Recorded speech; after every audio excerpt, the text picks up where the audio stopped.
Oh, g'day, Joey here. Back to Melbay's Modern Guitar Method, Grade 3, and this is part 19 of me going through this book.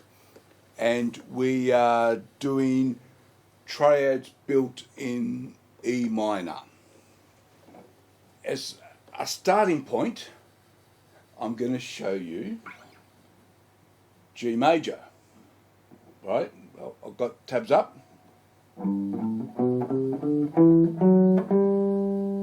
Very common major pattern. I know most of you'll know this, but if you don't know this pattern, learn it. Yeah.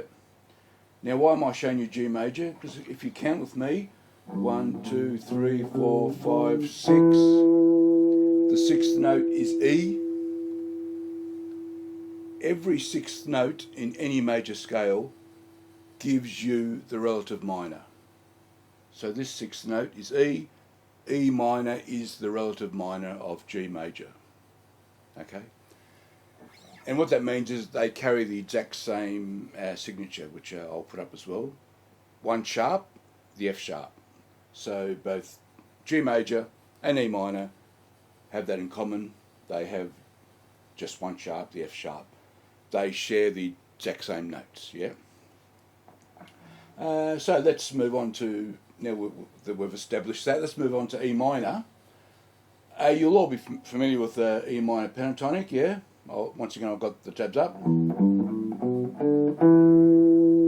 They're the 5 notes of E minor pentatonic. To fill that out so that we get the full E minor scale is the next bar you can see. We add this F sharp, add this C, and there's your 7 notes in the E minor scale, yeah? Yep, so that's E minor pentatonic and the full E minor scale. However, in this exercise, even though Melbay doesn't state it clearly on the exercise that we're about to look at, the triads built in E minor, there are at least 3 E minor scales. He's using E minor harmonic. So now I'm going to show you E minor harmonic. So it's almost the same. And then we play this D sharp. Yeah, very unusual note. We're effectively retaining the major 7th from the E major scale and incorporating it now. We're replacing D natural with D sharp. So we're retaining the major 7th in the minor scale. Let me show you it this way. Here's our D sharp. So the unusual aspect of it is that you have a 1.5 step from the C to the D sharp, 3 frets, 1.5 steps. That's unusual in a 7-note scale. We see it commonly in our pentatonic scales, but it's unusual to get that 1.5 step in a 7-note scale. So we're doing triads in E minor harmonic. Therefore, we're going to see that D sharp in among rather than D natural. Yeah. The final thing I'll point out before we look at our triads are the 3 chords of E minor harmonic. So I've got that up as well. We've got E minor, of course. That's the first chord. The 4th is A minor. And then the 5th is B7. Yeah, and here there's our D sharp. And you will come across popular songs that have that sort of arrangement, yeah? Just to give you one example, there are many songs in A minor. So you get the A minor, you get the D minor, and then it goes to an E7. Yeah?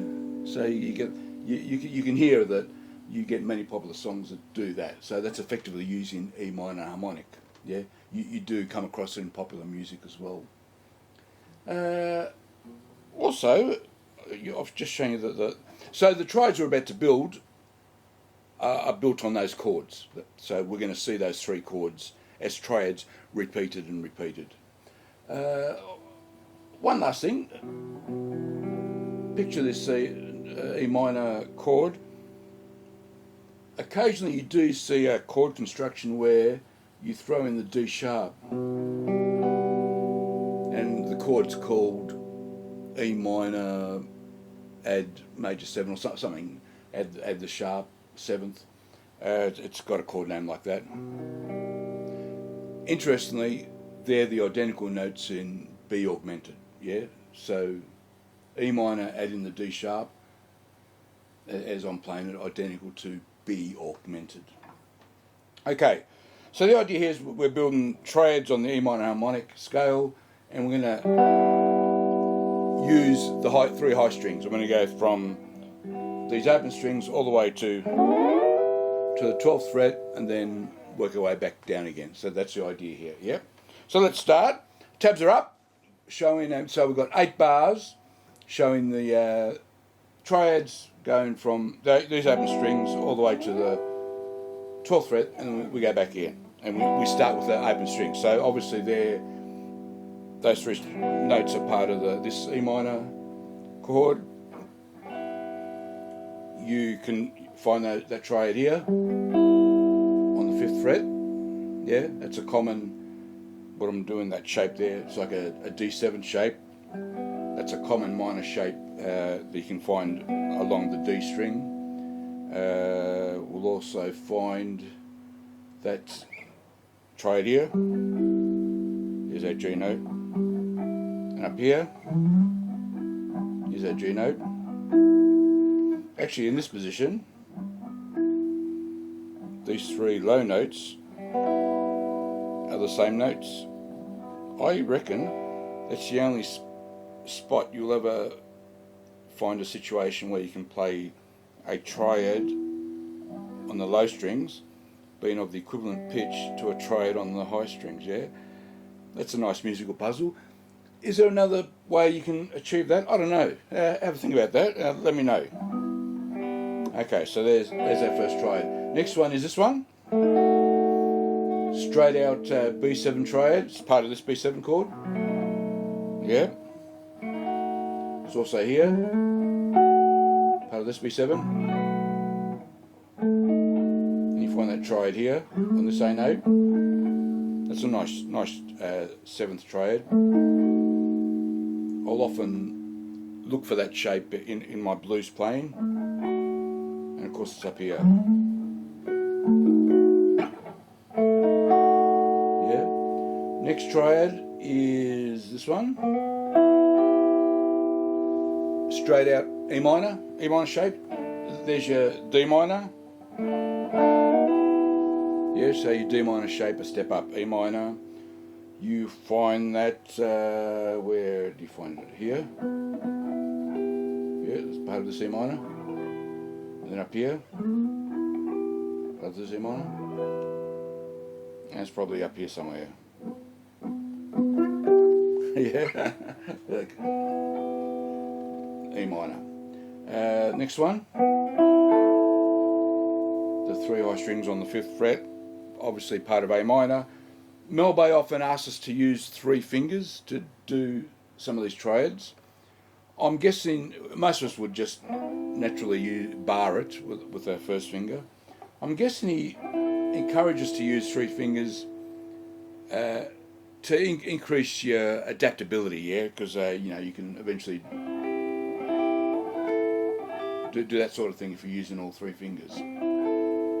So it's A minor, part of this A minor. It's, where else here? Here. That was the same shape we're using up here. It's also up here. And it'll be up here somewhere. Yeah. There, that's A minor. Now, from this A minor position, we're going to jump from this C note to this D sharp. And we're doing, this is now just a straight out B major triad, also found here as part of this B chord, yeah, and it would be where, over here somewhere, Oh no, not there. A bit higher. Oh, there. I can't. It's too. Yeah, right. Too hard to do. Yeah. Next one is. We can play with a little pinky. It's A minor, same as this E minor. Same shape, I mean. That's over here. And over here.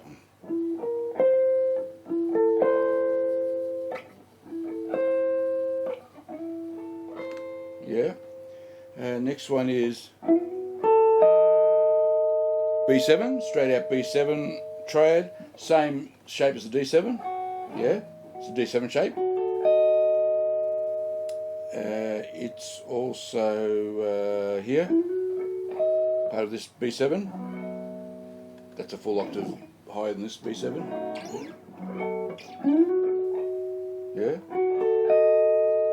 And then finally we end up on the octave. Mel Bay does ask us to use the 3 fingers again there, but I'm not going to. The fret's too narrow for my fat finger. And most of us would just bar that, yeah. So back to E minor, part of the C minor. A full octave higher than... And then we work backwards.